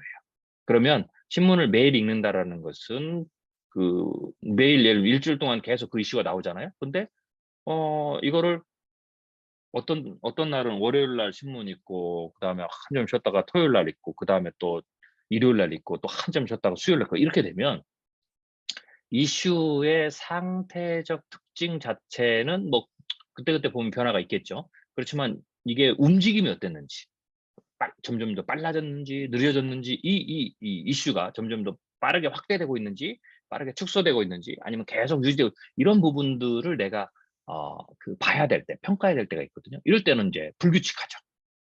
예. 왜냐면 측정하는 게 그 기간이 불규칙하니까 시간이. 그래서 그런 것들을 볼 때에는 어 일정하게 봐야 돼요. 그래서 내가 하루에 한 번씩 신문을 본다든지 예. 아니면 그게 아니면 이틀에 한 번씩 본다든지 혹은 뭐 내가 일주일에 한 번 보면 일주일에 한 번 단위로 뭐 그렇다면 뭐 일주일에 어떤 날은 월요일을 보고 어떤 날은 수요일 이렇게 보면 안 되겠죠? 예를 들면 7일 간격으로 뭐 본다든지. 그래서 이 일정한 간격이 되면 속도에 대해 이게 측정 마치 자처럼 이 레귤러한 측정 시간의 측정 기준이 되거든요. 그래서 그 시간을 레귤러하게 만들어 놔야 이게 어 '지난주보다 빨라졌다. 지난주보다 커졌다. 뭐 같다.' 뭐 이런 인제 그 측정이 가능하죠. 그래서 시간과 공간을 일정하게 읽는 것. 특별히 이제 이슈를 탐지할 때는 뭐 책을 읽을 때는 상관없어요. 책을 읽는 것은 그 책에 있는 내용들은 이미 어떻게 돼요? 살아있는 이슈가 아니니까. 그러면 살아있는 이슈들을 여러분들이 계속해서 추적할 때는 관찰할 때는 이 시간, 공간을 일정하게 보는 게 굉장히 중요합니다. 특히 시간이 중요하죠. 매일 단위로 그 이슈를 추적하고 있는지, 이틀 단위로 추적하고 있는지, 3일 단위로 추적하고 있는지 뭐 이런 거죠. 그래서 그게 일정함이 굉장히 중요하다. 라고 이제 말씀을 드리는 겁니다. 그래서 이런 부분들이 여러분들이 팩터와 스코어를 읽을 때 기초적 관찰과 수집인데요. 정보 필터링의 4가지 원칙이다라는 걸 여러분들이 기억하시면 될 것 같습니다. 자, 또 인제 좀 더 가면 인제 우리가 지난번 강의 때 존재 조금 더 인제 고급화됐죠. 존재의 운동, 변화, 발전의 원리를 읽는다라는 것을 지난번 강의에 설명을 했어요. 혹시 뭐 오늘 강의를 처음 듣는 분들은 지난번 강의를 다시 등록해서 다시 들으실 수 있습니다. 그 비용을 다시 내시면 다시 들을 수 있으니까 지난번 강의 혹은 그 이전에 빠뜨렸던 강의들은 여러분들이 그때 등록을 하지 않았다면 등록을 다시 하시고 그 비용을 내시고 들을 수 있는데 지난번 강의 때 제가 존재, 운동, 변화, 발전의 원리로 관찰하는 법을 가르쳐 드렸어요. 근데 이때에도 좀 더 이제 이거는 뭐라 그럴까요? 운동을 읽는, 변화를 읽는, 발전을 읽는 어떤 그 이론들이 있어요. 이론들이 혹은 사고의 기술들이 있어요. 예, 예를 들면 그 붕괴나 혼돈이나 그다음에 뭐 끌개라든지 자기조직화라든지 인제 이슈들이 그렇게 되거든요, 사건들이. 그러면 그걸 볼 때에는 이 복잡계 이론이 필요하죠. 그래서 그런 어떤 그 이론 자체가 또 복잡계 이론은 복잡계적 사고니까 이런 어떤 특정한 이론 사고를 내가 장착하면서 봐야만이 보여요. 사실 그냥 보이지는 않아요. 그래서 이런 전문적인 수준의 관찰과 수집을 할 때에는 그것을 볼 수 있는 그 형상 뭐 혼돈, 카오스 이론을 가지고 봐야만이 보여요. 예. 그냥 눈으로 본다고 보이는 게 아닙니다. 팩트와 스코어는 눈으로 신문을 보면 보이지만 그 이면에 그리고 사실 신문에는 그런 어떤 변화를 그렇게 설명하지 않아요. 내가 그것을 팩트와 스코어를 추적하고 움직임을 보면서 인제 그 움직임이 인제 궤도로 나타난다고 그랬죠. 그러면 그거를 내가 해석할 때 이제 해석의 기술로 보는 건데 그 해석할 때는 바로 이런 어떤 그 전문적인 어떤 이론 혹은 생각의 기술들을 가지고 봐야 보이는 게 있어요. 그래서 사실 운동 혹은 변화, 발전 이 부분을 관찰하는 것은 쉽지 않습니다. 팩터와 스코어가 쌓여서 그게 운동과 변화와 발전의 궤도만 보여주거든요. 궤적만 보여줘. 그래프만.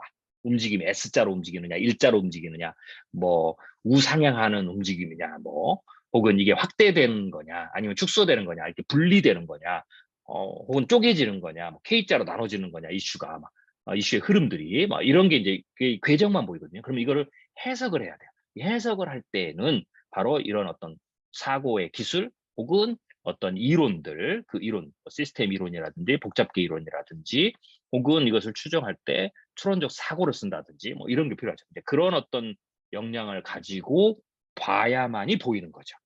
그렇게 해석을 해 준다는 거, 본다라는 것은 해석을 해 주는 거죠. 해석을 했을 때 그렇게 그럴듯하게 해석이 되면 내가 봤다. 내가 이런 이론으로 어 움직임을 보았다라고 우리가 이제 쉽게 표현하는 거죠. 정확히 이제 해석을 해서 그럴듯한 해석으로 그것을 인제 이해할 수 있는 거죠. 그래서 그런 어떤 부분에서는 사실 그냥 신문을 읽어서만은 보이지는 않습니다. 그래서 인제 이 부분을 또 길게 설명하면 힘드니까 나중에 그래서 제가 이제 고민을 한다고 말씀드렸잖아요. 예. 이제 "그런 것들이 있다. 그런 걸 보려고 해라."라는 게 이제 관찰의 단계고요. 이거를 인제 쪼끔 더 이런 이제 이론들 또는 여러분들이 쪼끔 배우셔야 돼요. 시스템 이론, 복잡기 이론, 그다음에 사고도 논리 사고나 비판적 사고, 사실 비판적 사고도 잘 이렇게 익숙하지 않으신 분들이 있는데 이런 것도 좀 배우셔야 되고, 추론 사고라든지 뭐 이런 것들이 있는데요. 이런 것들은 지금 제가 아까 설명을 드린 것처럼 먼저 볼까요? 네. 네. 어 지금 사실을 정리 축적하는 이 단계, 그다음에 사실 결과를 확장하는 요 단계, 2 번, 3 번, 4 번에서 인제 구체적으로 배우거든요. 배워야 되는 건데, 그래서 제가 좀 고민한다고 말씀드렸던 거예요. 이거를 1-2회 정도 하고 끝낼까, 아니면 쪼끔 더 쉬었다가 그 이후를 더 계속 제가 통찰 강의를 더 늘려서 뭐 이렇게 통찰 강의 시즌 2 해서 해야 될까? 이제 라는 겁니다. 그래서 바로 인제 이런 이유들 때문에 이것을 또 배우셔야 또 사실은 뭐 그러한 기술들은 이 3-4 번에서 많이 쓰지만, 그래도 이 관찰에서 고급 관찰 기술에서 제가 말씀드리는 운동, 존재 운동 변화 발전을 읽는 고급 관찰 기술, 그러니까 팩트와 스코어가 쌓여서 만들어진 어떤 궤적, 그 궤적은 궤적만 보이는데 그 궤적을 해석을 해야 되거든요. 해석을 해야 '봤다. 읽었다.'라고 얘기할 수 있는데, 그러려면 해석의 기술이 필요한 거죠. 네. 그래서 인제 고런 부분들이 지금은 다루지 못하지만 이제 뒤에 부분에서 다 나오거든요. 그래서 그것을 제가 해야 될지 안 해야 될지 좀 아무튼 고민 중이다라는 겁니다. 자, 그다음에 인제 우리가 또 생각해야 될 게, 네, 이 정도가 되면 인제 관찰에서 또 중요한 게 인제 신호와 소음을 구별해야 되죠. 신호와 소음. 네, 관찰에서 필요한 것들입니다. 그래서 "미래는 제가 갑자기 오지 않는다. 반드시 미래의 징후, 신호를 주고 온다."라는 말을 여러분들이 저한테 굉장히 많이 들으셨을 거예요. 제 책을 읽으신 분들이나 제 강의를 들으신 분들. 그래서 미래의 징후, 미래의 신호를 Future Signals라고 하죠. 맞습니다. 미래는 갑자기 오지 않아요. 반드시 징후, 신호를 줘요. 왜냐면 왜 갑자기 오지 않냐면, 미래는 그냥 만들어지는 게 아니고 현재와 과거에 있던 어떤 이치, 구조, 시스템의 변화가 일어나면서 미래가 만들어지거든요. 그러니까 그 시스템 자체는, 미래의 시스템 자체는, 그래서 제가 미래가 텅 빈 공간이 아니라고 하는 거예요. 이미 여 안에 있는 거죠. 근데 그게 변화하면서 만들어지기 때문에 그 변화하는 과정 속에서 무슨 변화가 있다. 무엇은 변하고 무엇은 변하지 않는다라는 신호를 준다라는 거죠. 신호. 그게 바로 미래의 징후예요. 그래서 미래의 징후가 미래에서 오는 게 아니고요. 사실은 현재에서 미래의 징후가 나타나요. 과거에서 미래의 징후를 발견할 수가 있죠. 이게 굉장히 오묘한 이치인데, 그래서 "미래는 갑자기 오지 않는다. 반드시 미래의 징후, 신호를 주고 온다."라는 거죠. 근데 이제 그 신호들이 말 그대로 신호일 수도 있고, 이게 인제 이게 신호냐 소음이냐를 구별을 해야 돼요. 예. 신호도 템포러리한 신호냐, 그러니까 일시적인 신호냐, 아니면 정말로 큰 미래의 변화의 큰 흐름 안에서 나오는 신호냐, 이것도 또 역시 두 가지로 구별해야 되고요. 그것 외에 나머지는 소음일 수 있어요. 왜냐면 이게 파편적으로 튀어나오니까, 이게 신호라는 것은 뭐 반짝이는 불빛처럼 탁 하고 오는 거거든요. 근데 인제 소음도 그렇거든요. 왜 이게 섞여 있어요, 우리는. 네. 마치 팩트와 스코어 말고 노이즈, 뭐 거기에도 인제 소음들이 있죠. 뭐 이런 게 그러니까 잘못된 해석이랑 이런 게 섞여서 막 있는 거죠. 혹은 거짓 뉴스 막 섞여 있는 것처럼 신호도 마찬가지예요. 그래서 신호와 소음을 구별해야 돼요. 그러니까 신호라는 것은, 소음은 이게 마치 시그널, 예, 퓨처 시그널이죠. 시그널인데 뭐 불빛이 반짝반짝하는 것처럼, 무슨 냄새가 확 나는 것처럼, 뭔가 툭툭 뭔가 튀어오는 것처럼. 그런데 신호라는 것은 미래의 변화를 알려주는 데 도움이 되는 거고요. 그렇지 않는 것은 소음이다. 이렇게 또 구별해 볼 수가 있습니다. 그래서 미래 신호, future signals란 미래 변화의 방향 추론에 대한 유용한 사실을 알려주는 한 조각 정보다. 이게 조각, 피스. 예. 이게 이렇게 오기 때문에 이게 어 암시적이고 파편적이죠. 그래서 이거를 잘 캐치업하는 게 굉장히 중요해요. 그래서 신호들도 역시 캐치업을 하고 신호를 따라가고 신호들을 모아 보면 어떤 그 윤곽, 흐름들이 보이겠죠. 그래서 신호를 잘 캐치업하는 게 이제 굉장히 중요하죠. 그래서 미래 신호 파악도 중요하지만 그것의 의미를 분석하고 추론하는 능력이 더 중요하다. 어떤 신호가 더 중요한지, 어떤 신호가 미래 방향을 바꾸는 숨은 힘으로 안내하는지, 신호가 어떤 이치와 연결되어 있는지, 신호를 어떤 맥락, 상황과 환경이죠. 집어넣어야 하는지 등 이런 것들을 분석하고 추론하는 능력이 중요하죠. 맥락을 반영하지 않으면 신호와 소음인지를 분별하기 힘들 때가 많다. 소음은, 노이즈는 미래 신호와 경쟁하는 가짜 신호예요. 그래서 의미를 찾을 수 없는 무작위적 패턴이죠. 예를 들면 우리가 뭐 신호다. 그러면 연준이 기준금리를 언제 내릴 거냐라는 것. 그다음에 어디까지 내릴 거냐라는 것. 이런 것들이 이제 우리가 알고 질문인데 거기에는 어떻게 돼요? 신호가 있다라는 거죠. 제가 오늘 여러분들이 보고서를 받아보실 텐데요. 오늘 제 보고서의 이 내용이 바로 그 신호에 관한 거죠. 어떤 신호가 오면 연준이 기준금리를 내리는 쪽으로 피벗, 전환을 할 것이다. 그리고 어떤 신호가 오면 기준금리 인하가 거의 끝나는 단계일 가능성이 높다. 그럴 때는 경제 지표가 굉장히 많이 있는데 이 지표를 봐라. 이 지표에서 이 신호가 나오는 걸 봐라. 뭐 이런 거죠. 이게 바로 신호입니다. 신호. 어떤 행동을 하기 전에 뭔가가 나오면 거꾸로 보면 그 주체는 그 신호를 보고 자기 행동을 전환하거든요. 그러니까 우리도 그 신호를 보고 연준이 기준금리 정책을 변환할 것이다. 행동의 전환을 올 것이라고 예측을 하는 거죠. 그래서 이 신호를 발견하면 예측을 할 수가 있어요. 네. 그래서 이번 주 통찰 보고서는 바로 그런 내용과 관련이 있습니다. 오늘 지금 오늘 강의가 지금 한 30분밖에 남지 않았기 때문에 제가 그 부분을 다 설명을 드리지는 못하겠습니다. 여러분들이 그냥 그 보고서를 제가 다시 디테일하게 설명을 못 드리고요. 여러분들이 오늘 보고서를 참조하시면 됩니다. 오늘 보고서 나오는 게 바로 그런 부분들이 신호와 관련된 부분이다. 이 신호가 오면 뭐 예를 들면 투자해서 이 신호가 오면 팔고 이 신호가 오면 사고 뭐 이런 것과 같은 거죠. 네. 그래서 그런 것들이 이제 신호다라고 보시면 되고요. 역시 노이즈, 소위 소음은 이런 신호와 경쟁하는 가짜 신호죠. 가짜 신호죠. 네. 가짜 신호. 가짜 신호라는 말은 그 정보 자체가 가짜다 이 말은 아니에요. 정보 자체가 가짜인 것도 가짜 신호지만 정보 자체는 팩트와 스코어이지만 뭔가를 예측하는데 어떤 특정한 이슈의 어떤 연준의 정책을 예를 들면 전환을 예측하는데 그 지표는 의미가 없는 신호죠. 그걸 보고 하면 안 된다는, 예측하면 안 된다는 거죠. 이럴 때도 가짜 신호 라고 할 수가 있죠. 또 하나는 조금 더 하면 의미를 찾을 수 없는 무작위적 패턴에서 나오는 것도, 이런 것도 하나의 가짜 신호 중에 하나가 된다라고 보시면 될 것 같습니다. 자, 이렇게 우리가 이제 예측은 forecasting, foresight라고 하는데요. 이 소음이나 타당하지 않은 정보를 제거하는 정보 처리 활동의 반복을 기본으로 합니다. 그래서 우리가 팩트와 스코어를 읽는다는 것 자체는 팩트와 스코어를 읽을 때는 우리가 의견, 그다음에 가짜 뉴스 이런 거를 제거하면 남는 거라고 했잖아요.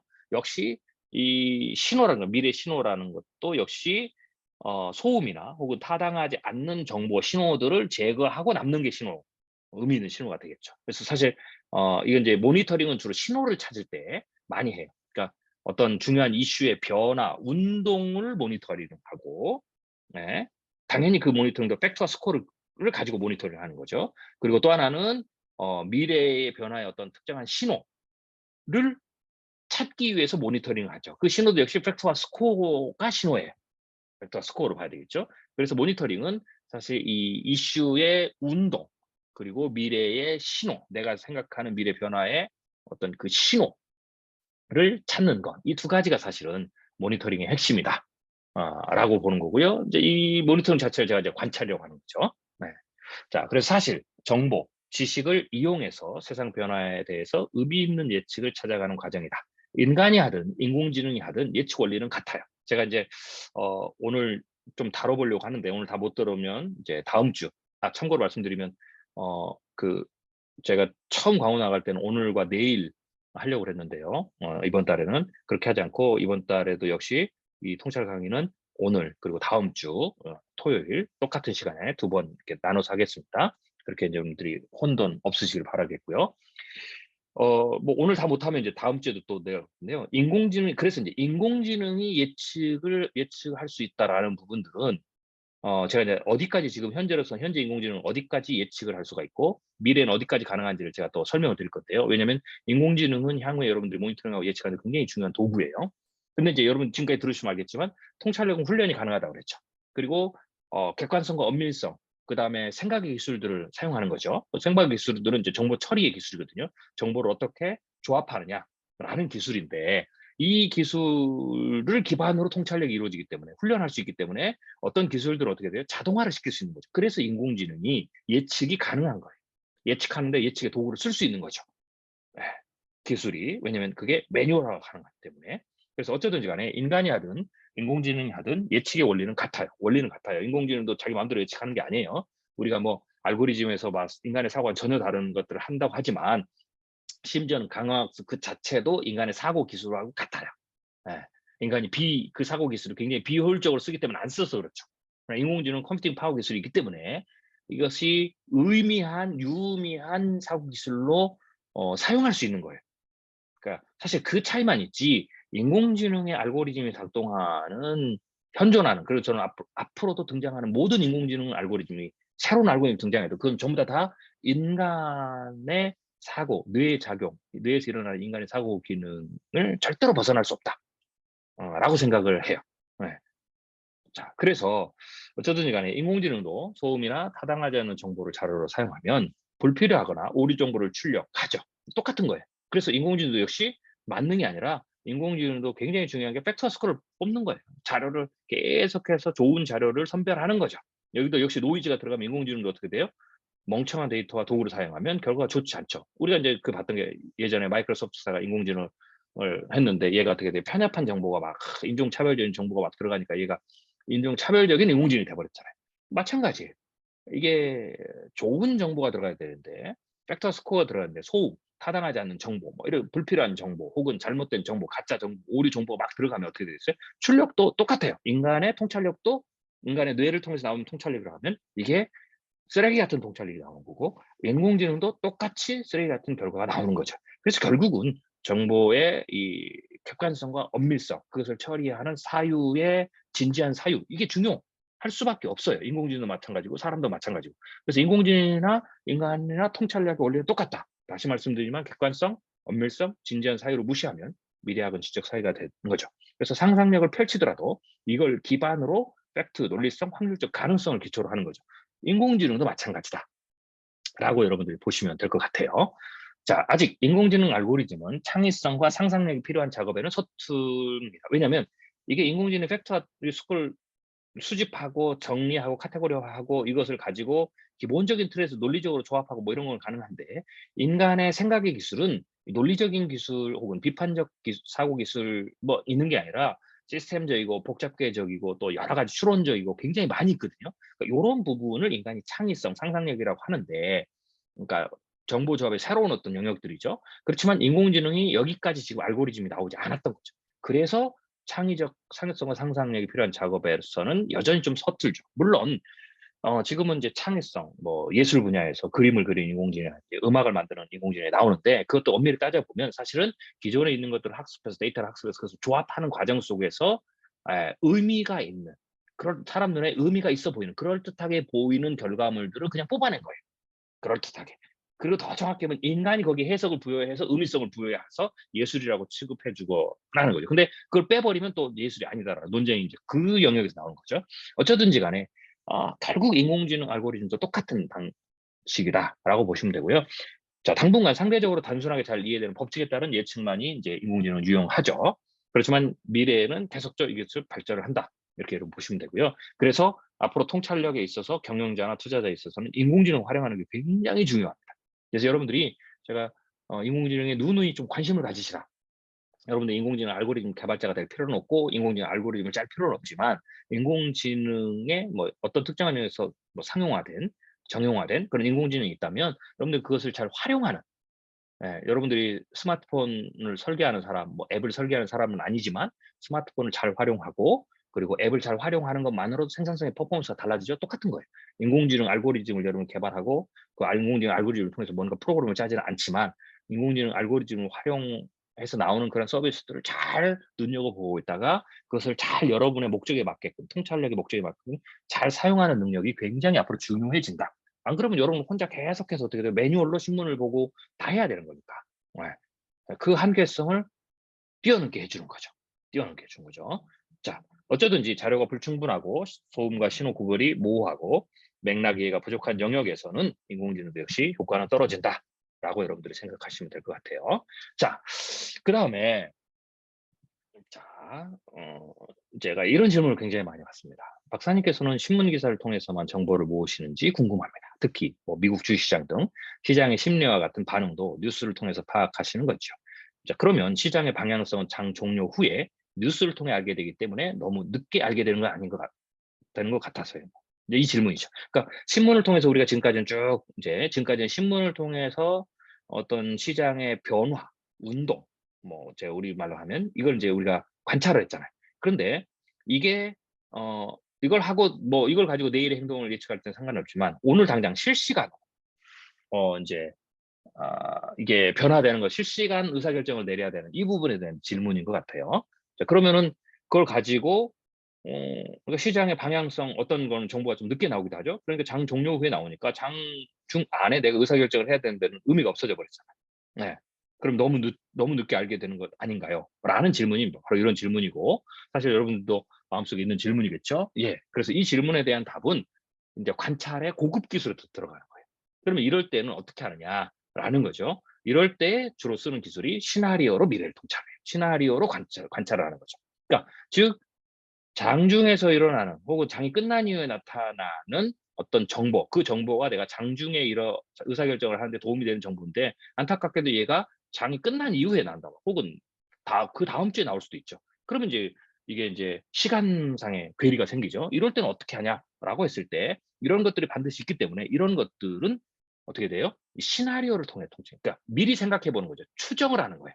그 신호가 방향성이 나오지 않았더라도 방향성의 결과가 드러나지 않았더라도 '아 이런 방향성으로 갈 것 같다.'라는 것들을 그 실시간으로 몰라도 과거에 지금까지 여러분 말씀드렸던 통찰력을 발휘해서 관찰해서 팩과 스코어를 수집하고 축적하고 운동을 보고 있으면 어떻게 되겠어요? 그 부분을 물론 100% 결과가 나오면 완전하겠죠. 그지만 결과가 나오기 전에 추정을 해야 되니까 100%의 확률은 아니지만 굉장히 그럴싸하게 맞출 수 있다라는 거죠.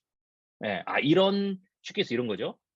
장 종료 후에 뉴스를 통해서 나오는 건데 그래야만 알 수 있는 건데 이거를 장 종료되기 전에 '장 종료 후에 이런 뉴스가 나올 것이'라고 추정을 하는 거죠.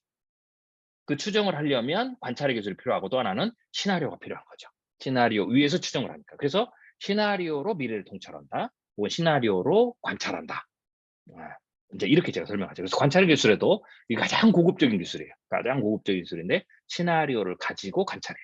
미리 생각해 본 걸 가지고 관찰하는 거죠. 예. 자, 그래서 인제 시나리오를 짤 때는 이것도 역시 인제 제가 고민인 게 아까도 말씀드렸잖아요. 이게 뒤에 인제 3 번, 4 번에서 인제 우리가 더 구체적인 기술들을 배우는데 거기까지 다 다루려면 제가 뭐 1-2 회로 못 합니다. 한 뭐 최소 10회 이상을 더 해야 되거든요. 그래서 제가 고민이다라는 거예요. 어쨌든 여러분의 의견을 들어보면서 요청하는 분들이 많으면 제가 시즌 2 해서 진행을 이제 뭐 하기는 하겠습니다. 아무튼 여러분들이 의견을 나중에 주시고요. 자, 인제 시나리오를 짤 때는 여러분들이 지금 시나리오 짜는 기술은 배우지 않으니까 일단 그렇게 알고 시나리오를 여러분 짜는 건 아니니까 시나리오를 사용하는 방법을 가르쳐 드릴게요. 통찰력에서 시나리오로 읽는 방법, 시나리오를 관찰하는 방법인데 예측 가능한과 불가능한 것이 구별돼 있어야 돼요. 그러니까 시나리오는 여러분들이 짤 때 혹은 읽을 때 '아 이 시나리오는 이런 부분은 예측 가능하고 이런 부분은 예측 불가능하다.' 혹은 '이런 부분은 예측에서 확률적 가능성이 좀 떨어져 있다.' 이런 것들을 여러분 읽으시면서 보셔야 돼요. 왜냐면 이제 제가 시나리오를 쓸 때는 '아 이거는 확률적으로 높습니다. 낮습니다.'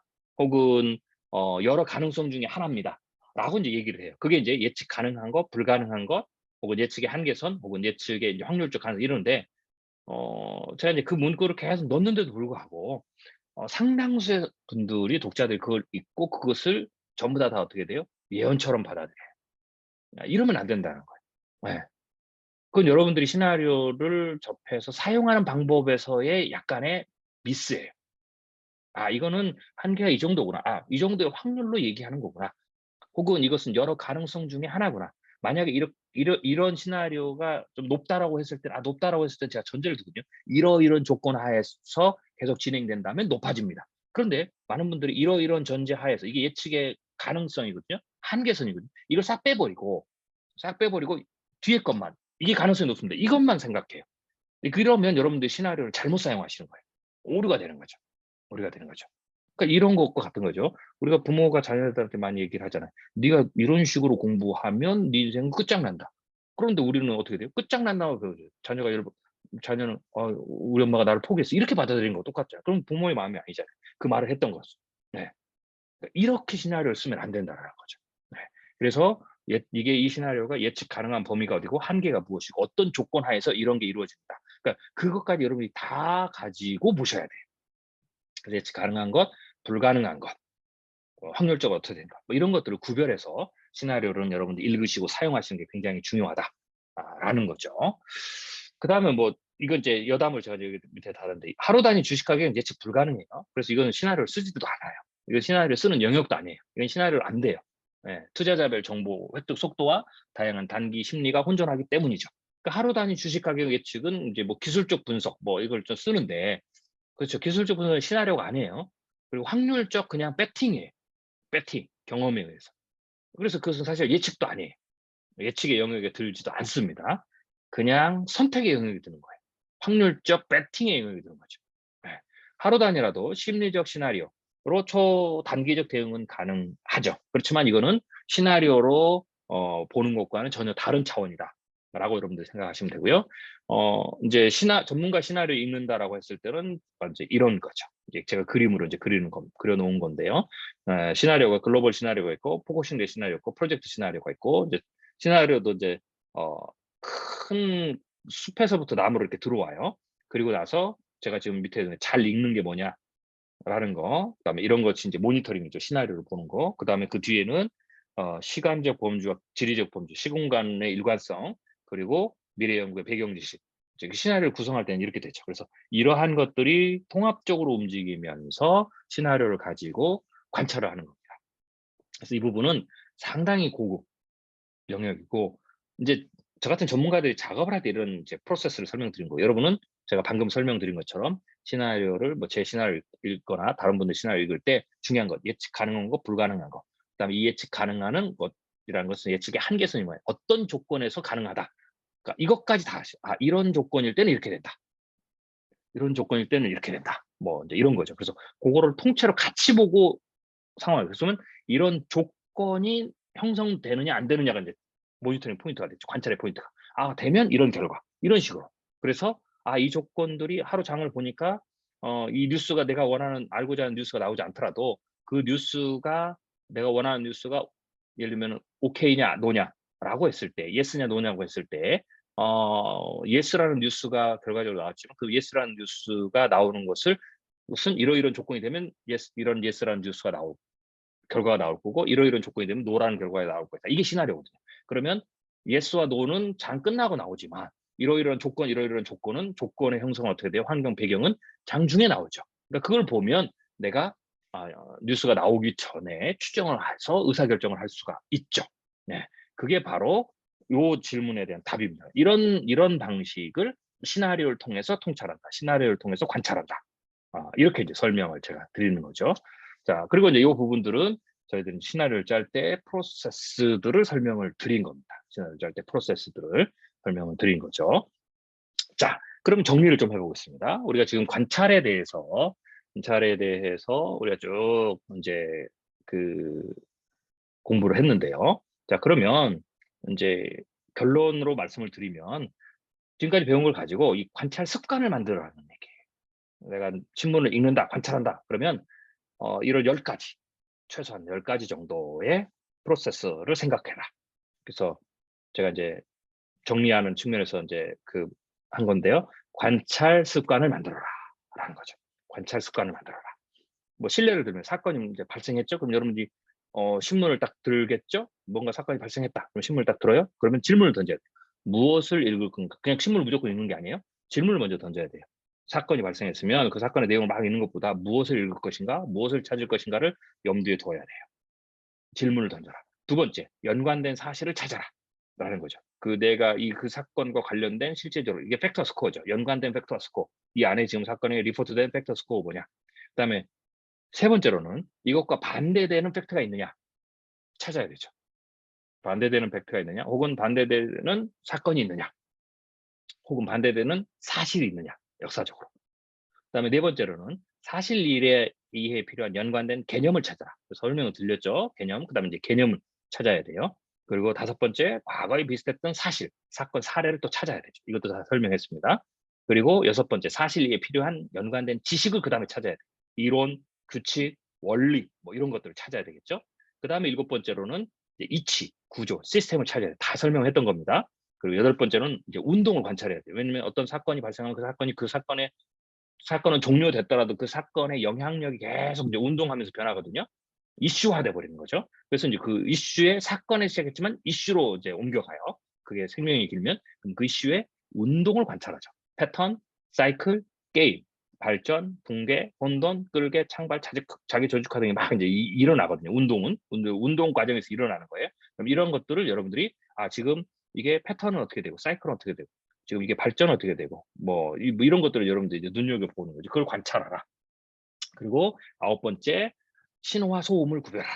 그러니까 변화 과정 속에서 혹은 그 미래에 나타날 운동의 어떤 변화가 신호들이 오죠. 혹은 패러다임 시프트가 올 수도 있고 뭐 이럴 때 이제 신호와 소음을 구별하고요. 그다음에 마지막 열 번째로 방금 말씀드린 것처럼 연관된 시나리오를 찾아라. 그러면은 좀 더 포괄적으로 종합해서 관찰하는 안목이 생기는 거죠. 그래서 지금 이 10가지는 제가 첫 번째 통찰력 강의부터 시작해서 지금까지 하는 통찰력의 어떤 제가 이제 이렇게 표현을 했는데요. 네.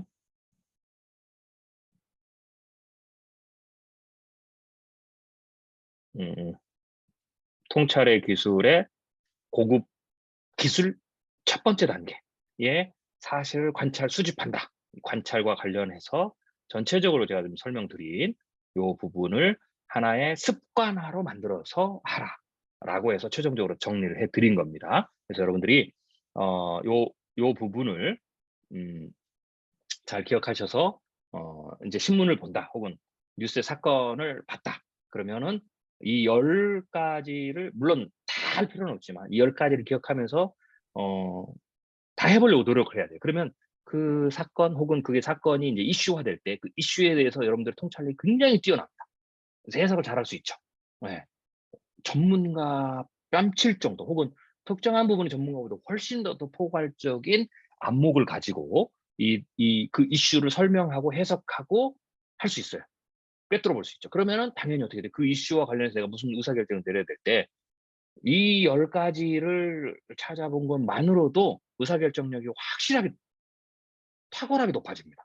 이게 이제 통찰력 훈련의 통찰력 향상의 가장 뭐랄까요? 묘미죠. 그래서 이거는 습관에서 만들어진다. 그리고 습관은 내가 무엇을 하느냐, 행동, 기술을 몸에 익히는 거죠. 그 기술이 내 몸 안에서, 내 뇌에서 아주 자연스럽게 작동되게 하는 것이 습관화된 거죠. 내 안에 프로세스화됐다. 도구화됐다. 이렇게 이제 말할 수가 있죠. 그래서 그냥 여러분들 용어로 관찰 습관을 만들어라 해서 제가 10가지로 지금까지 배운 것들을 고급 기술 1단계, 관찰의 고급 기술 1단계를 최종적으로 정리해서 드렸습니다. 자, 그러면 여기까지 오시는데도 여러분 고생 많으셨습니다. 꽤 오래 걸렸죠. 오늘 이 강의가 끝난 다음에는 이 부분까지 제가 강의 자료를 여러분들에게 보내드리도록 하겠습니다. 그래서 이 강의 자료를 이제 가지고 여러분들이 옆에 놓으시고 공부를 다시 하시고 뭐 이런 관찰 습관 이런 거는 딱 따로 프린터해서 딱 옆에 책상에 놓으셔야 돼요. 그래서 신문을 읽을 때 혹은 뉴스를 볼 때 혹은 사건을 추적할 때 그냥 신문만 읽고 혹은 내가 좋아하는 뭐 기사 혹은 내가 좋아하는 나는 보수니까 보수 신문만 읽고 막 거기서 막 해석해 주는 거 막 이렇게 이 수준 하지 마시고 이 수준 하지 마시고 여러분 나름대로 그들보다 더 뛰어난 내가 기자는 아니지만 내가 그분들보다 더 뛰어난 안목을 갖는다. 그러니까 이게 이제 뭡니까? 이 기술을 장착하면 정보가 계속 팩트와 스코어를 계속 리포트해 주는 어떤 매체, 즉 그래서 인터넷만 연결되면 내가 산속에 있어도 천리를 볼 수 있어요. 세상을 어떻게 돌아가는지를 그 현장에 있는 사람보다 훨씬 더 통찰할 수 있다라는 게 바로 이런 그 작동이 뇌에서 일어나기 때문에 그렇게 될 수 있다라는 거예요. 그래서 천리안인 거예요, 통찰은. 네. 그래서 뭐 지리산 안에 들어가 있어도 인터넷 통해서 세상에는 이 팩터와 스코어만 수집할 수 있는 통로만 열어놓으면 여러분들은 그냥 그 자리에 앉아서도 현장에 가 있는 그 사람보다 훨씬 더 현장을 더 잘 볼 수 있는, 통찰할 수 있는 능력을 갖게 되는 거죠. 꿰뚫어 보는 능력이 생기는 거죠. 이 능력이 높아질수록 의사결정력이 현저하게 높아지고 의사결정력이 현저하게 좋아질수록 더 나은 미래, 결과는 훨씬 더 좋아진다. 당연한 결과입니다. 그래서 그렇게 여러분들이 생각하시면 될 것 같고요. 오늘 뭐 준비된 시간이 다 됐기 때문에 인공지능은 제가 다음 주 토요일 날 강의하겠습니다. 뭐 조금 더 설명을 드린다면 통찰력 발휘에 사용되는 공통 수단을 제가 두 가지가 있었죠. 하나는 생물학적 사고. 지금까지는 생물학적 사고에 대해서 말씀드린 거예요. 인간 뇌로. 생물학적 사고는 인간의 뇌에서 작동하는 순수한 생각을 가리키는 거죠. 그래서 관찰도 이 생각의 기술, 이 생각의 이 뇌를 어떻게 잘 활용하느냐라는 부분인 거죠. 무엇을 보고 어떻게 읽고 어떻게 생각하느냐, 어떻게 수집하고 어떻게 축적하느냐, 뭐 이런 부분들이죠. 그래서 생물학적 사고는 수학을 포함한 넓은 의미의 철학적으로 객관화되어 있어요. 다른 하나는 물리적 기술이에요. 다음 주에 이제 제가 또 강의를 해드릴 건데요. 이 물리적 기술은 인간의 외부에서 작동하는 계산기나 인공지능 같은 기계적 도구를 의미해요. 그래서 기계적 도구도 과학적으로 검증이 되어 있죠. 그리고 제가 인공지능 오늘 간단히 말씀드렸지만 이 인공지능의 작동도 그냥 되는 게 아니고 인간의 생물학적 사고에 관한 어떤 그런 부분들을 자동화, 그 매뉴얼에 따라서 아주 빠르게 오류 없이 이렇게 돌리는 거죠. 그래서 기계적 요소예요. 그렇지만 그게 인간보다는 훨씬 더 인간의 뇌의 효율성보다는 훨씬 더 좋고 또 인간의 뇌를 우리가 쓰지 않고도 할 수 있으니까 생산성에서 굉장히 이제 중요한 통찰력을 발휘하는 데 있어서 생산성에서 굉장히 중요한 도구가 되죠. 그래서 꼭 써야 된다라고 말씀을 드렸던 겁니다. 근데 이제 그러려면 이게 어떻게 작동하는지를 알아야 신뢰성을 가지고 내가 인공지능을 사용할 수가 있겠죠. 그래서 다음 주 토요일 날 통찰력 강의에는 이제 그 부분부터 좀 시작을 하고요. 그리고 인공지능 좀 얘기를 하고 다음 주에 여기까지 갈지는 모르겠는데 통찰력 훈련 고급 기술 2단계로 우리가 넘어가는 겁니다. 다음 주나 혹은 그 다음번에. 그래서 생각의 기술로 좀 더 본격적으로 들어가서 사실을 정리 축적하는, 그래서 개념을 확장하는. 1번에서는 개념을 수집했다면 두 번째는 이제 확장을 하죠. 나름대로 여러분 이제 개념을 확장을 시켜야 돼요. 개념을 가지고 조합할 수 있는 그런 어떤 능력이 이제 필요하죠. 그래서 통찰력 훈련 고급 2단계를 다음 주 혹은 다다음 주부터 인공지능 한 이후에 들어가 보도록 하겠습니다. 오늘 긴 시간 동안 여러분들께서 통찰력 강의 들어주신 거 감사하고요. 혹시라도 질문할 사항 있습니까? 네, 없으시면 오늘 강의를 좀 마치려고 하고요. 오늘 제가 그 광고해드린 대로 자료를 보내드리고요. 그리고 하나 안내를 드리겠습니다. 지금 제가 메일링 해드리는데요. 2023년 투자 특별 세미나입니다. 내년에 주식시장이 최고의 위기지만 동시에 생애 최대의 기회죠. 그래서 주식시장만 10년 전망 세미나가 좀 다릅니다. 저번에 했던 것과 주식시장에 좀 더 포커스를 맞춰서 내년의 수익률을 조금 극대화할 수 있는 어떤 그 방법, 그리고 주식시장의 큰 변화, 경제보다 먼저 움직이죠. 그런 부분들을 이제 읽을 수 있는, 통찰할 수 있는, 그리고 신호를 찾을 수 있는 이런 부분들을 제가 그 강의를 하도록 하겠습니다. 12월 10일 토요일 오후 1시에서 6시까지고요. 줌 온라인 생방송입니다. 녹화 방송 시청도 가능하고요. 수강료가 이제 55만 원, 신년 전망 세미나와 같은데요. 아무튼 좀 비싸지만 그래도 충분히 여러분들이 내년 투자 시장에서 이것의 수십 배, 수백 배 더 보상을 받으실 수 있으니까 이 신호를 잘 읽고 배우시길 바라겠습니다. 예, 감사드리고요. 네, 다음 주 토요일 9시 반에 뵙도록 하겠습니다. 고맙습니다. 감사합니다.